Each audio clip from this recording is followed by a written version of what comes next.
Welcome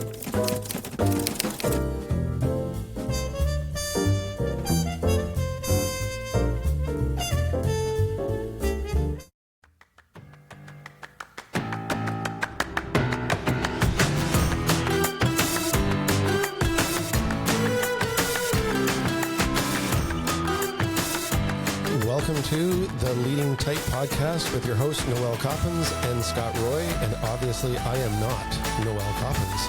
Noel, how are you today? I am so good, Scott. How are you? Very good, thank you. Very, very good. Good. It was my anniversary last night. Ah, happy anniversary. Yes, it was. Yeah, no, thank you very much. It was a great evening of... celebration. There's a very funny story about our celebration. Go ahead. So 5 years ago, my son, Ethan, got his truck stuck way up north. I remember that. Yes. So we went, got the truck unstuck. I'm really paraphrasing this down. Got the truck unstuck late at night. Bugs were bigger than all get out. It was crazy. We walked all the way back to our truck. By this time, sun's kind of setting, walked back into town. Only thing in Minden, Ontario is a Subway. So my wife and I spent our anniversary 5 years ago in a Subway.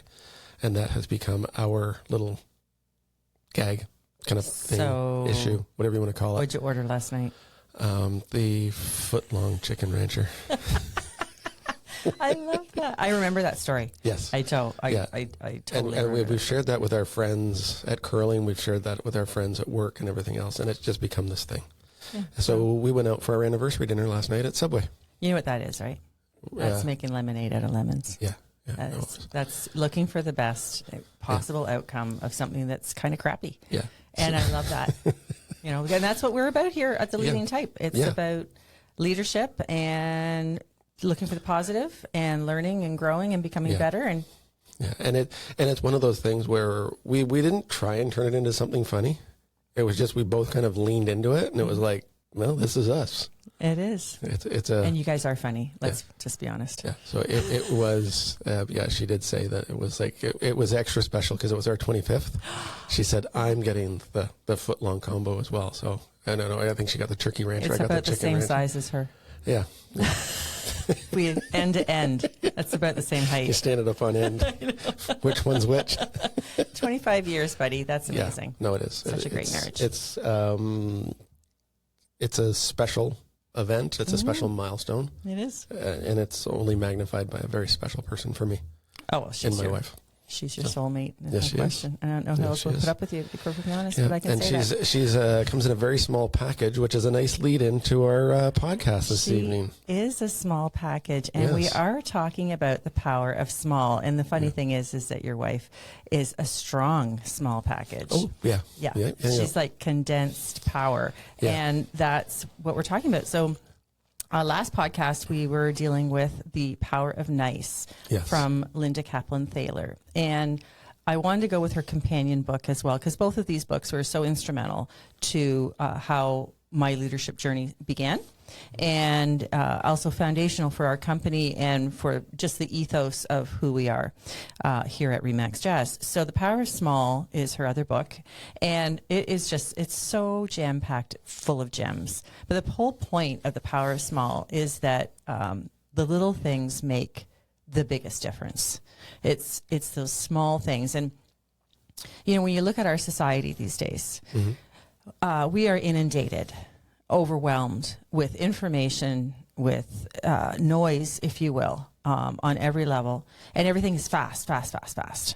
And I'm not saying that there's anything wrong with that, but we have to take stock of what we're losing because of that. As she puts it, we're so all about communications that we've lost communication. Yes.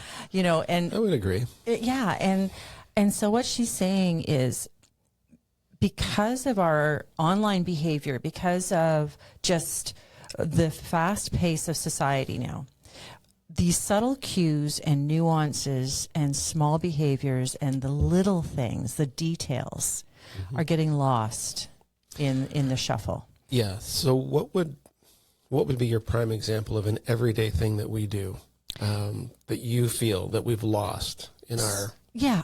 You know what? there used to be happenstance. There would be chance meetings. You would be on an elevator with someone and you would strike up a small conversation. You would talk to people walking somewhere. The world doesn't do this stuff anymore because we're looking at our phones. We're not, our faces aren't up, they're down. We're looking at our phones.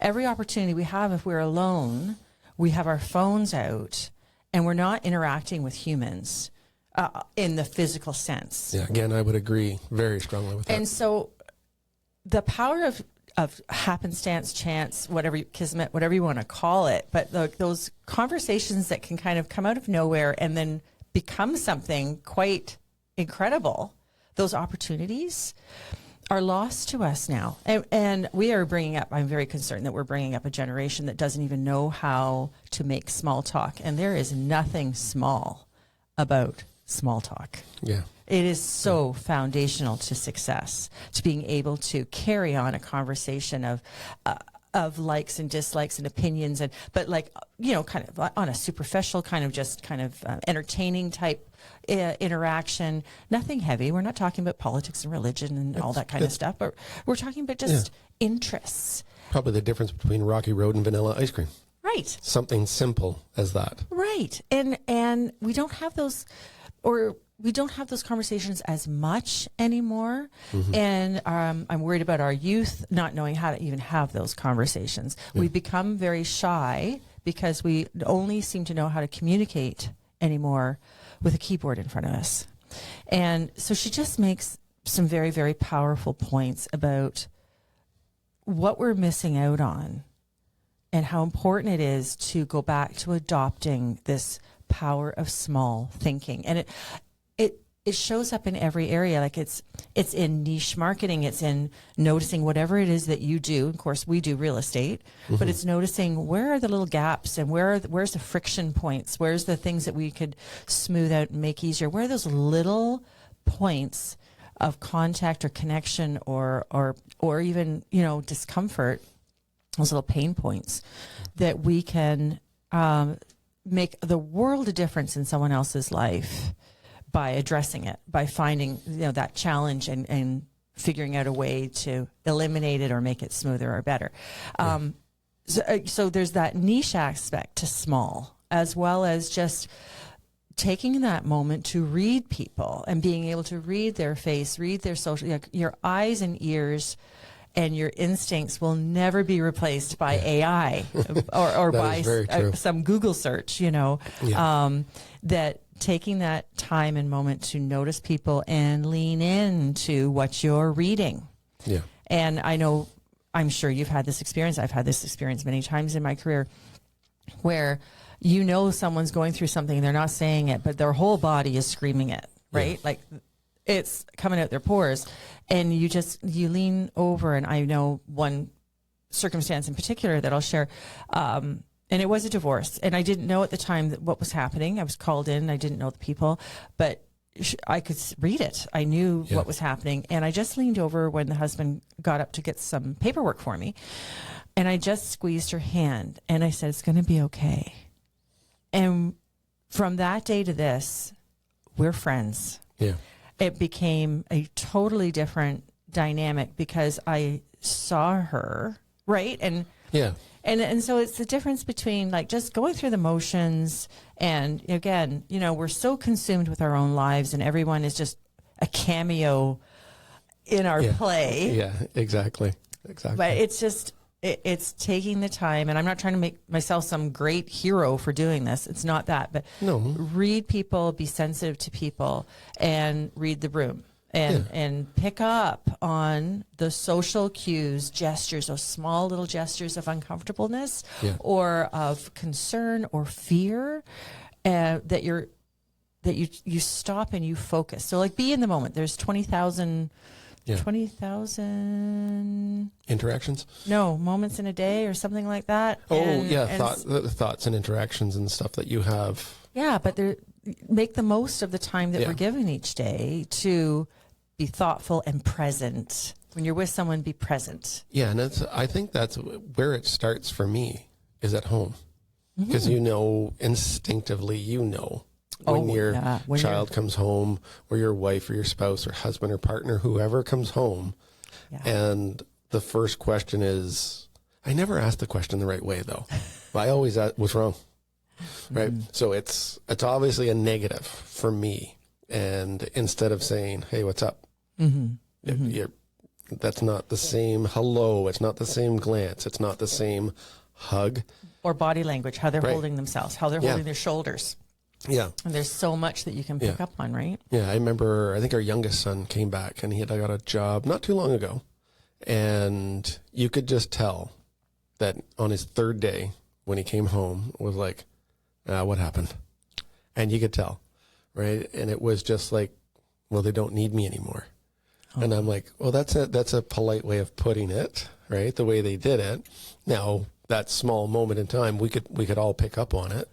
And it was kind of like, okay, you just quietly went into the kitchen, made some dinner, got a drink, sat down, didn't have to talk about it, but everybody just kind of knew that, you know what, don't ruffle the feathers, just don't press. Let it play out. Yeah. He's going to say something eventually, and he did.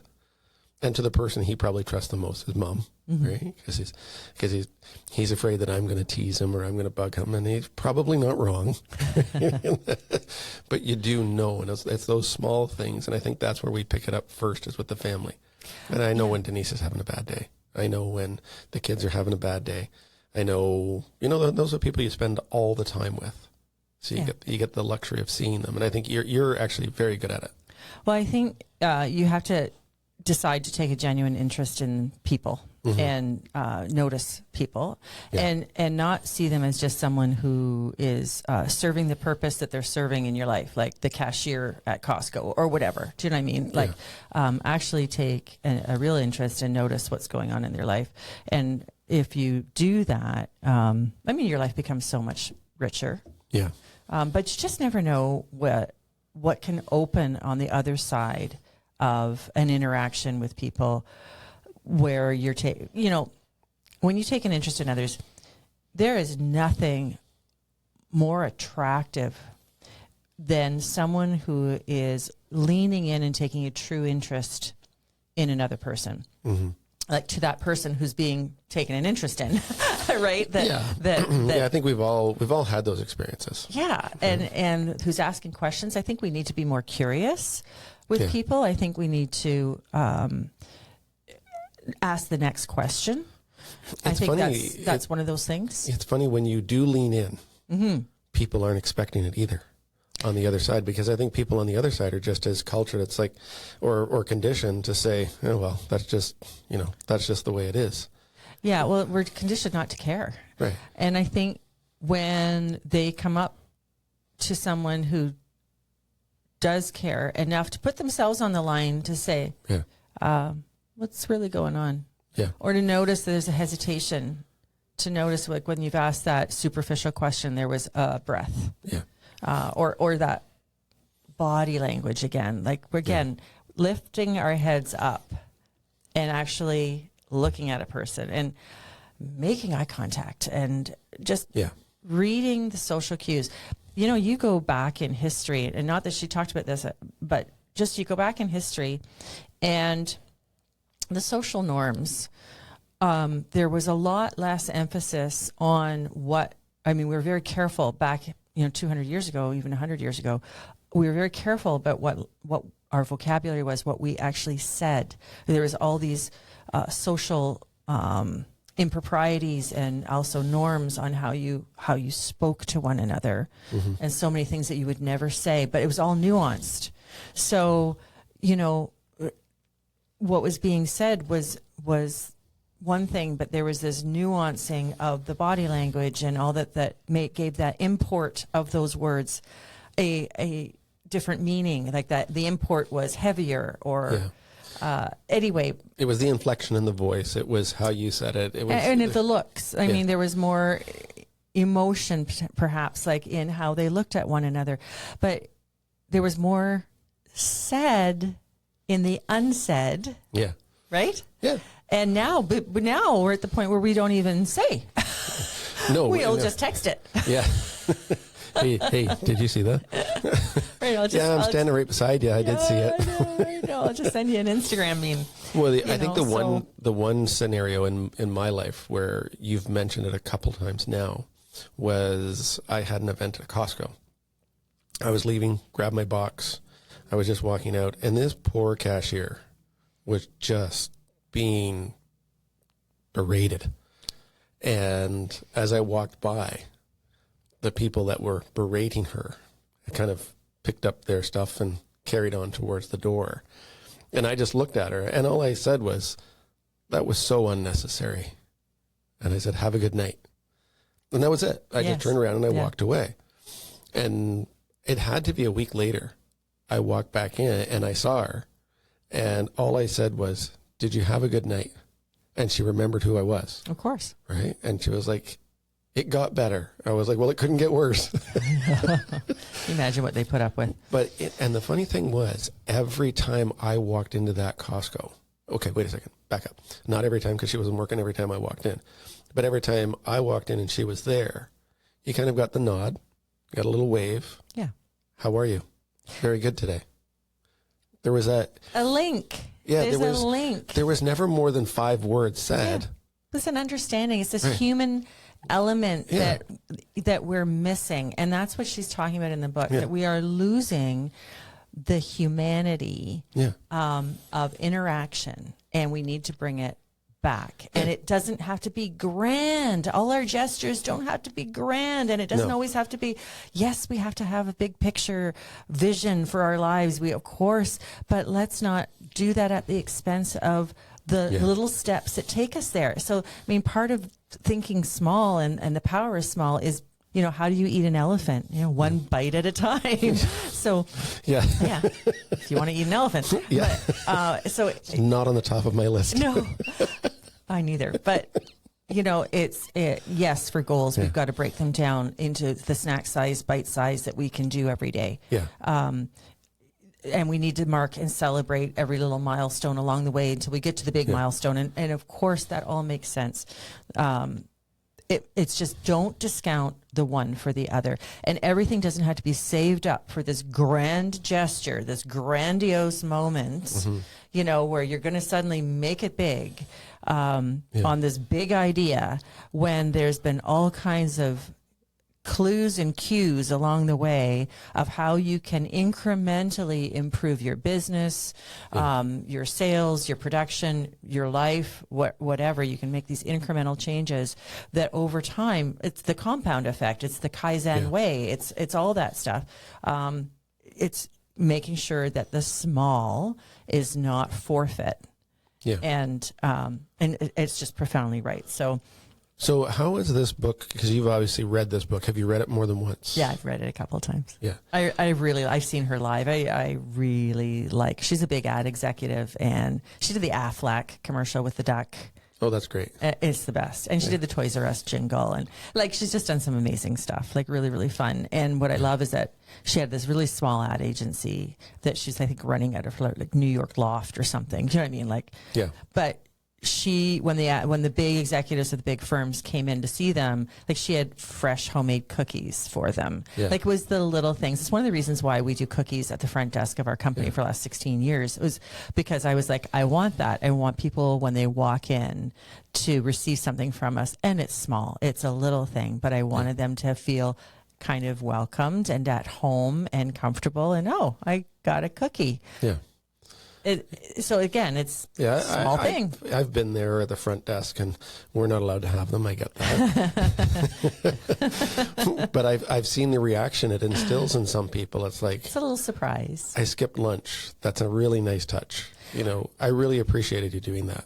Well, we know how busy realtors are. Yeah. And I said to Dave, I really want this was back in the day, of course, when realtors were in and out of offices all the time. Now, so much is done online that we're not getting the foot traffic in our offices anymore like we did 15 years ago.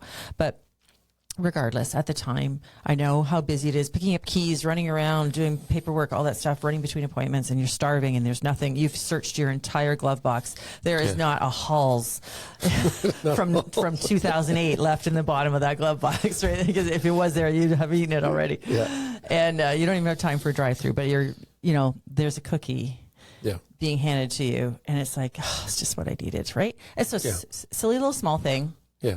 That we kind of got really well known for. Yeah. And so, and I got it from there's no new ideas. Yeah. It's all stuff that you pick up and go, aha, that matches my ethos. Yeah.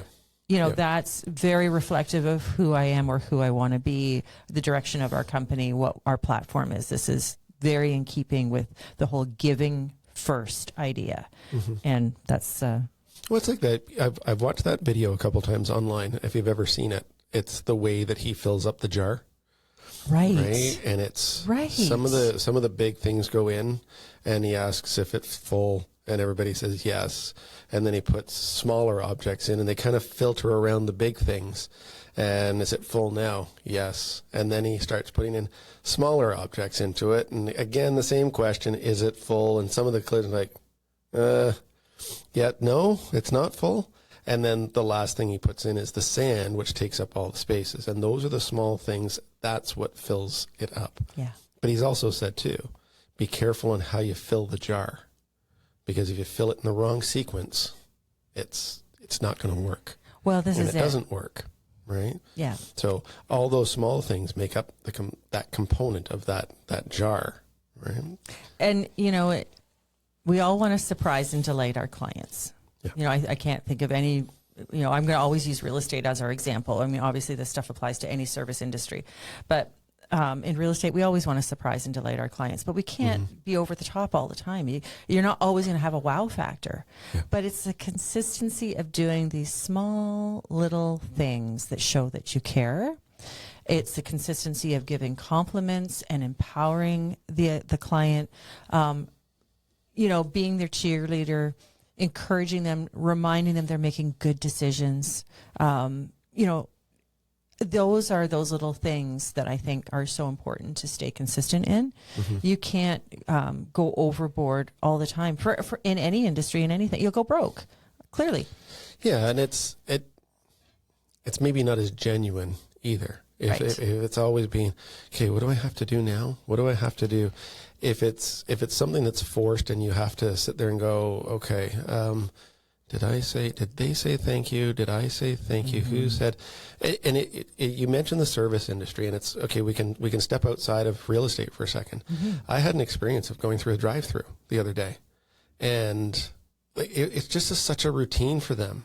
Yes, and it wasn't anything or any person that happened. It was that they're always anticipating the debit card. So the machine gets thrown out, and I happen to have cash. Well, this person, cash? Yeah, scary cash. And the person that was behind the window was like, oh, It's a small little reaction. And I handed the money, and it was like, you could barely get the hand back out the window to take it. So I'm trying to lean in. And then when they hand their change, it just kind of comes out plunk. Mm-hmm. You didn't even make any effort. Well, you greatly inconvenienced them. Right. But here's the point of my story was I was annoyed. Mm-hmm. It's such a small thing. Get someone handing your change back to you. That's not a life-altering moment at all. No. But it set me off for the 15 minutes that I had that, and I had my coffee, and I drove down the road. It was like, wow, it couldn't even get off her chair. And that was my reaction the whole time. It affected me, not negatively. But whose fault is that? It's not the person that was serving you. That's a management issue. That's trickle down. Yeah. So we're losing experiences, opportunities, because we aren't emphasizing enough to our staff and those that work under us how important the customer is. And so I don't blame that individual at all because they haven't been trained properly. Yeah. The fault is on the manager. That's not, an acceptable reaction to a different payment than you expected. And of course, it's all anticipatory. This is what we're all conditioned. We're all like little lemmings. Yeah. Don't break out of the mold. What are you doing giving a 20? What the heck is cash? What is that? Do you not have debit? I do, but I have a whole bunch of cash in my cup holder right beside me. Yeah, I'd like to get rid I prefer to pay that way. Yeah. Right. And it's weird. I find with some of our friends, cash is making that comeback. It's a small thing, but it's making a bit of a comeback. Whereas debit, again, it's just you're charged every time you use that. Again, not a big amount of money. But compound effect, though. Yeah, it's just compound effect out, not coming back in. I know, but still compound effect. Compound effect can be good or bad. And then I dovetail that back to the earlier story about my Costco experience. Mm-hmm. All I did was respond to that person. Yeah. Maybe I made their night. Maybe they didn't go home angry. Maybe they didn't go home mad. Maybe they didn't go home feeling bad about themselves. Well, they were seen. Well, this is the point. I drove out of a drive-through feeling like, ugh. It was annoying, right? And I'm like, why do I let these things bother me? First of all, it shouldn't have bothered me, but I think why it bothers us it's a deeper conversation, because I think so often why these things bother us is because we have this preconceived notion of what is right, and what is right in your mind and in most of society's mind is not that behavior. And so we get this kind of morally righteous kind of feeling bubbling up in us because that's not right.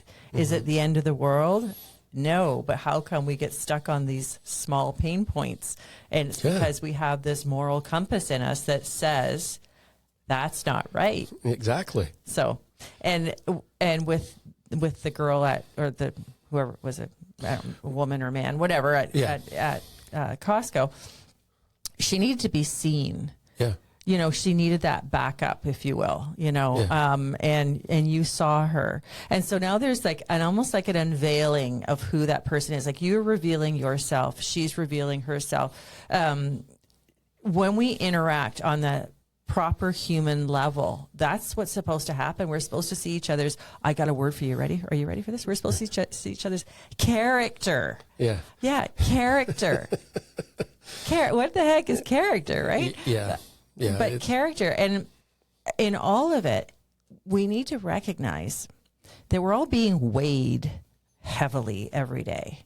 And we need to have a zoom lens focus on our lives, on our personal lives and on our public life that we're presenting out there every single day, because that power of small is at work very much in social media.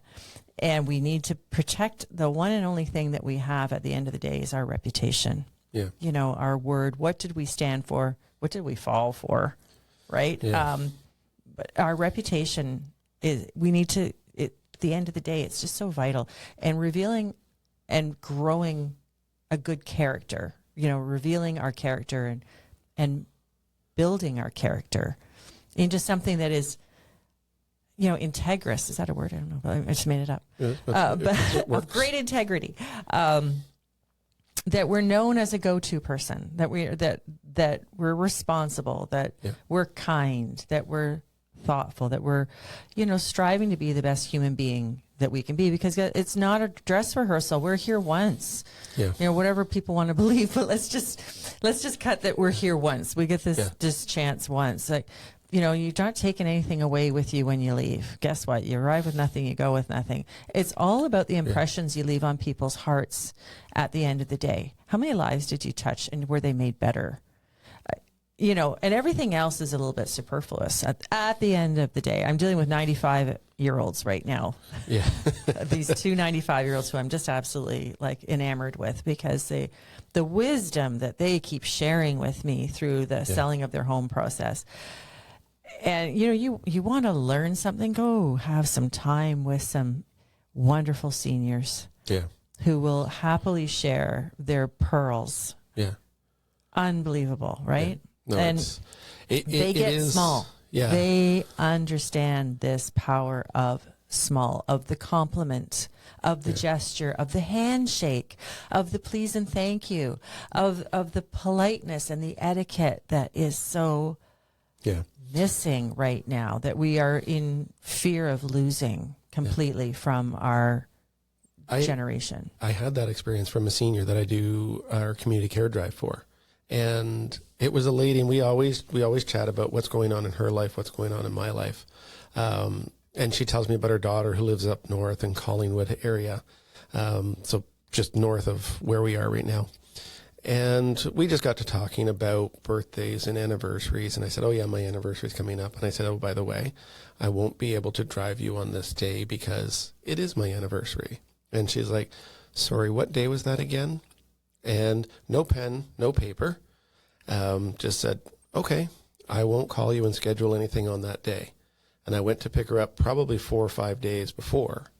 And she said, I just need you to check something in the foyer for me. And I'm like, well, that's weird. Like, that's not something that would normally be requested.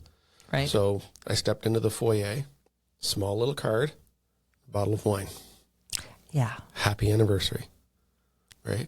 She was more tickled pink about giving me this gift. But isn't that the truth? Yeah, she was absolutely. She's like, oh, my daughter and I went out and we spent some time. She's really kind of a wine connoisseur, so she picked it out, and I had to.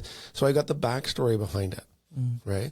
And I honestly, and I don't mean this with any disrespect. Personal note cards, a personal happy anniversary, the personal birthday card. You know, the personal note card, you're doing great, just the recognition, just the, you know that someone's going through a hard time, you send them off a little note.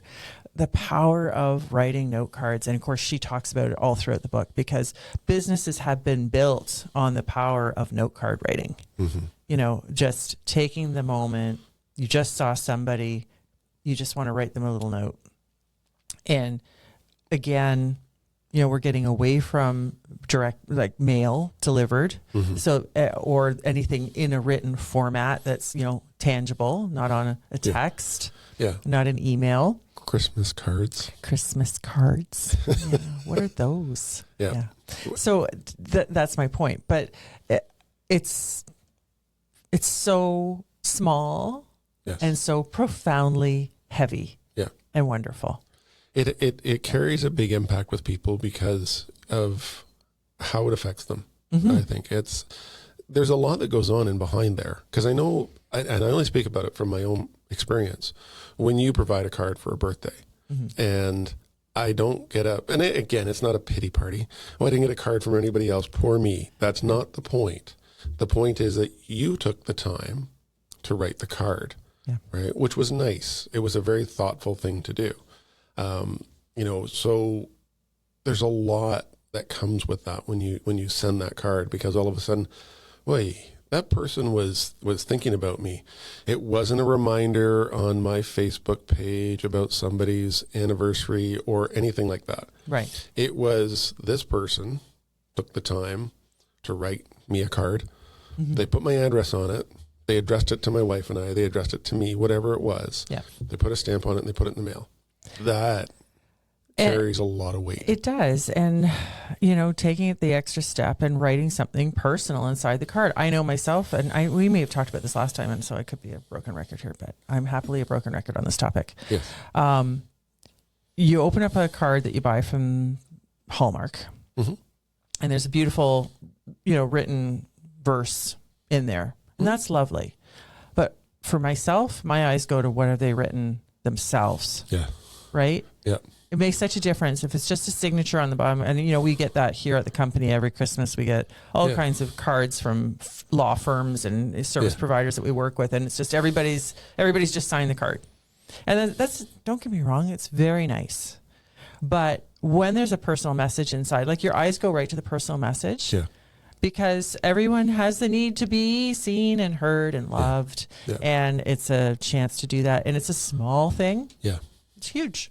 Jim Rohn made that statement in one of his lectures that he did, or training courses that he did. Mm-hmm. And he said that when he traveled, all he did was he grabbed a note, wrote on it, hey, I've arrived in Italy. Everything is great. safe and sound, having dinner. Italy's wonderful. And he goes, I would send that back to my dad. And he goes, I said so many things in those 3 lines that my dad knew. I was safe. Mm-hmm. I arrived. Mm-hmm. I was in good spirits, and I'm enjoying Italy. Mm-hmm. Right? 3 lines. Yeah. That's it. But how about, and that's wonderful. Yeah. How about doing that for the maid who made up your room, or the concierge desk, or to the manager, a little note to the manager about the great service and wonderful experience you had at that hotel. It takes moments to do these thoughtful little things, and you'll be amazed at what can happen when you do these little steps. And it's the power of small. Yeah. I'm still friends with our cabin steward on our very first cruise. Right. That's on Facebook. Because everyone matters. The point is everybody matters. And we need to stop seeing people as just the provider of service that they are giving you. Yeah. Whether they're handing you towels or, whatever. Yeah. We have to stop seeing people just in this one little dimensional way. And no, that's a person. Yeah. How is their day? Yeah. What are they doing? What are their plans? Are they thinking about buying real estate? When are you going to own your first home? Yeah. But I digress. My point is, that seems really like an ulterior motive.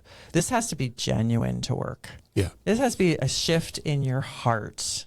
Yeah. To decide to love on people. Yeah.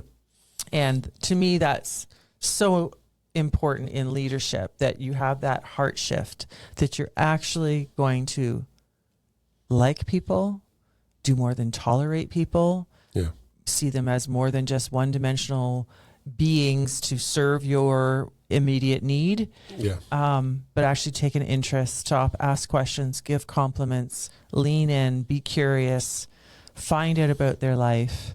You just never know how that will enrich you in multiple other ways, but also like that human connection. And, like I say, I'm very worried that we're losing these things. I want to just refer to my notes and make sure that I'm not missing anything, because there is so much good in this. But, she just really emphasizes small acts always tell a larger story. Very true. And they do. So, the art of that social interaction is so valuable when you can master it. So work at it. If you're not comfortable, you start small, doing the small, and putting yourself out there, and it will fill your cup. Like so talk to people on the elevator, hold the door, give a compliment. I was in the grocery store 20 odd years ago, and I sneezed in the frozen food aisle, and a woman down the same aisle, quite a few feet from me, smiled and looked at me, and she said, "God bless you." And I looked at her back and I said, "Thank you. God bless you." And we both looked at each other, and she said, "What do you think of this?" I don't forget what it was that she was asking me about. "Have you tried these?" And we started talking. We talked for 2 hours. In that aisle, on the grocery aisle. She is my friend to this day. Yeah. We've bought and sold houses for her. Like, it's just hilarious. It started with a bless you. Yeah. A sneeze and a bless you. Because there was this moment, and we both leaned in and had our little, oh my gosh. We both said, this isn't scary. This is not. It's not. Yeah. It's not. It's not. It's taking a moment. Yeah. It's taking a moment and finding out about people. And, I think we're sometimes very good at this on vacation, because we're in a slower mode, and we will sometimes, like on a ship, as you say, on a cruise, you'll maybe learn a little bit more about your cabin steward, or, some of the people that are serving you, and you'll find out more about their story, where they're from and their background and all that stuff. We just need to apply that same thinking here while we're in the rat race. Yeah. And take the moment, take the time, talk to the server who's bringing you your fish and chips. Yeah. Or, your lobster, your steak, whatever it is, your ice cream. Get to know the dry cleaner. Yeah. They have a family, they have a life outside that store, outside that business. And take an interest in people. and it will serve you. Knowing that they've had a positive impact on you makes them feel good about what they're doing. Because quite often you'll see people, it's like, oh, I'm just the cook. I'm just the dry cleaner. I'm just this person. You're not just anything. I know. Because if you take those components out, now parts of it start to fall down, because if that dry cleaner's not there, then the cook has to maybe dry clean something, and the cook's not preparing the food, and then the food's not ready and it's not going out. The server's getting in trouble because the food's not coming out. Everything's connected. Yeah. Right. And that was our experience on the, like you mentioned the cruise ships and stuff like that. But these people that run these cruise ships, and I said they do run them. Oh, yeah. They do run them. Yeah. I mean, we met people that spoke 11 languages. Well, this is what I love about the tourism industry is I think, I have learned so much, brought back so much from our trips, and dealing with people in the tourism industry serving us on how I want to behave myself and how I want my staff to behave. The words, my pleasure. You ask for something and they answer, it's a pleasure, or it's my pleasure. Mm-hmm. And so I adopted that years ago because I just loved it. To say, when someone asks you to do something, of course, it's my pleasure. Yeah. Like, those are lovely words. Yeah. It doesn't. And a lovely feeling comes from those words. Yeah. And it's in that service vein. It's in that heart of wanting to help somebody, serve them in some way. Yeah. It only takes 7 seconds to decide how we feel about somebody. 7? Positively or negatively, or any old way. Oh, really? Any old way. And that's because we are wired, to process gazillions amounts of information in a nanosecond. And we filter out to the top bits, and then it goes through our amygdala, and our brain is processing. And in 7 seconds, that's why they say that first impression is so important, because if you don't make a good first impression, boy, do you have to work hard to overcome that 7 seconds of decision making. I like you, or I don't like you. I'm kissing the microphone tonight. Sorry about that. We didn't say we're perfect. I did say in the preamble that you had to lean into the mic tonight. So I'm leaning in. So, I think some of the takeaways, again, each day is comprised of about 20,000 waking moments. That's what I was trying to say earlier. Waking moments. Waking moments. So what's a waking moment? Well, I think I only did it once today. So the point is, let's be present. Okay, gotcha. Right? Be present and stop being on autopilot. I think I think the majority of us are on autopilot every day, and we're just zoned out. It's just too much noise and too much information coming at us all day long. I don't think we're built for what we have to receive every day. And I think that's why so many of us can be so tired by the end of the day, just exhausted, and you don't even know why. And I think the more human connection, there is a theory that we all need 12 hugs a day. And I live by that. Okay. But I'm thinking of the bank here. I'm like, I probably have 11 more to go. We need human connection. Yeah. And starting small and doing those small gestures and picking up on other people's small gestures, and then incorporating little things that you can do to improve your life and to improve the life of others. That is the point of her book. And she's got lots of anecdotal stuff in there that is very entertaining and wonderful to read from her career. And I love this book, and that's why I'm talking about it tonight. And, we've got lots of great books that we've read, both of us have read, or that, I've done the studying on and have taught on. And I'm really excited about continuing this journey of learning and sharing leadership values so that we can all grow together and be a better community. This one, I think, though, I can say, if I'm picking up small little things from you, this has a real impact on you and how you run your business and how you interact with people. And because you replicate what's in there. You replicate, and you do it well. You do it. It comes across very natural.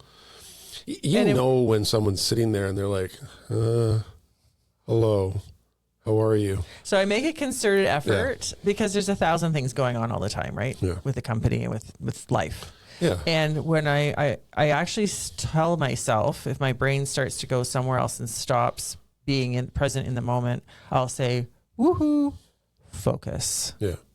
Focus on this person. This person has a need that's standing right in front of you. Fix it. Yeah. Find it. Fix it. Like how can you help? And that's a choice that I made a long time ago, that I wanted to be a better version of myself. And I'm still on the journey.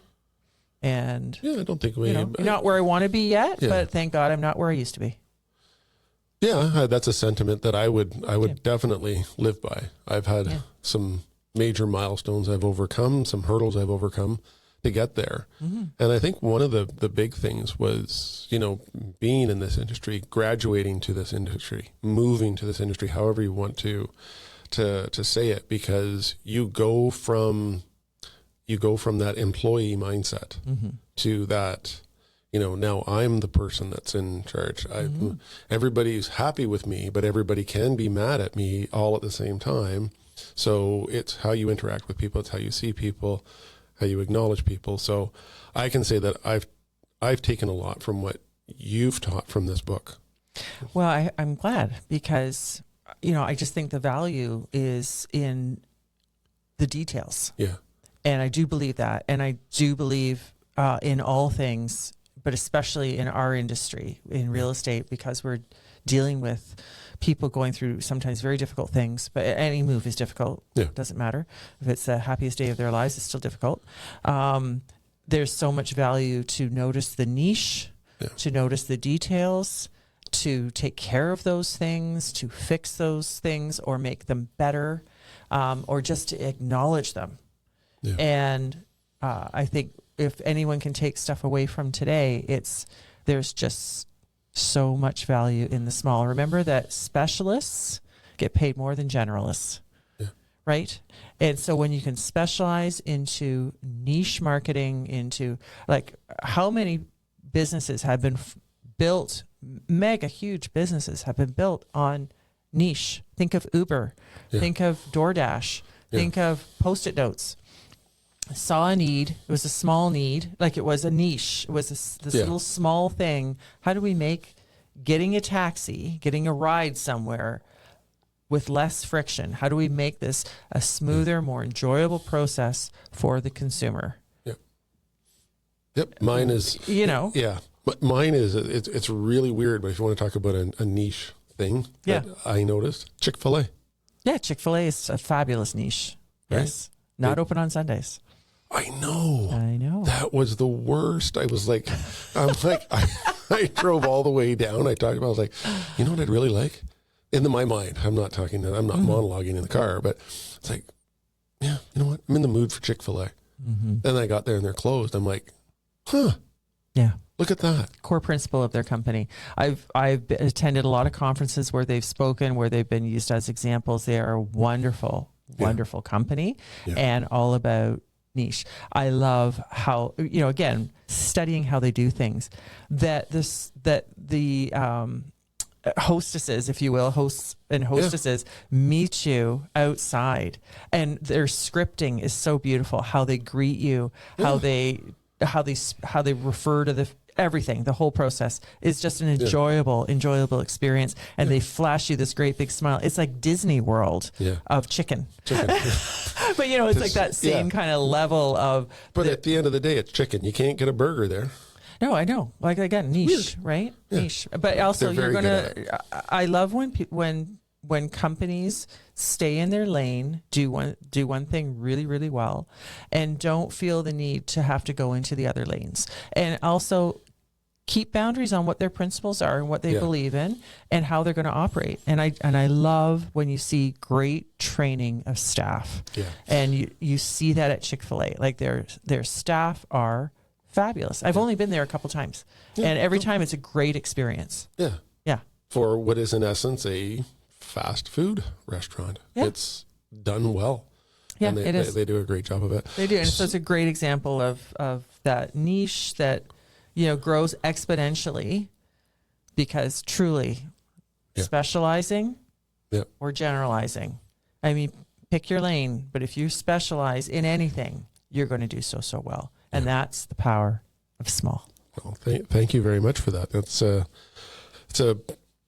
big statement. I was trying to think of something witty there. I can't think of anything witty.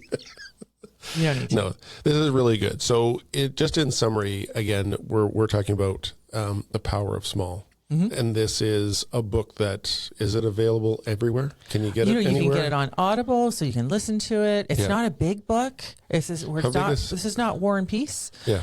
So it's Linda Kaplan Thaler. I think it was published around 2008. It's not new. 2008. Wow. I would have thought it was. Honestly, because it was before I owned the company that I went to a leadership conference and slunk into the back, hoping nobody saw me. So can you consume this book in a couple of days? Oh, for sure. This is entertaining reading. It's well done. It's enjoyable. Again, doesn't hurt your brain. Yeah. We do have some books coming up that are going to hurt your brain a little bit, but I've done the painful lifting for you, and I'm going to bring you the Coles notes, and then we're just going to have a great discussion about some of these, sometimes a little loftier concepts, sometimes a little deeper, sometimes more into sales and business operations, and sometimes more into the psychology of what's going on in the brain of a buyer or a seller. I just like the fact that we can discuss these bite-sized chunks, because I think it's more relatable. Mm-hmm. And I find it more relatable is when, that story, that Costco story for me, that sticks in my mind. It's not a big moment in time, but stuck in my mind. So obviously this is very impactful and can be for people. That's what life should be about, is moments. Well, Are we going to wrap it up there? We are. And you're going to have some music take us out. Sounds tonight. Good to me. So appreciate your time. Thank you very much. This has been great. This is the Leading Type podcast with Noel. And with Scott. And Scott. See you next time, everybody. Thank you very much. Take care.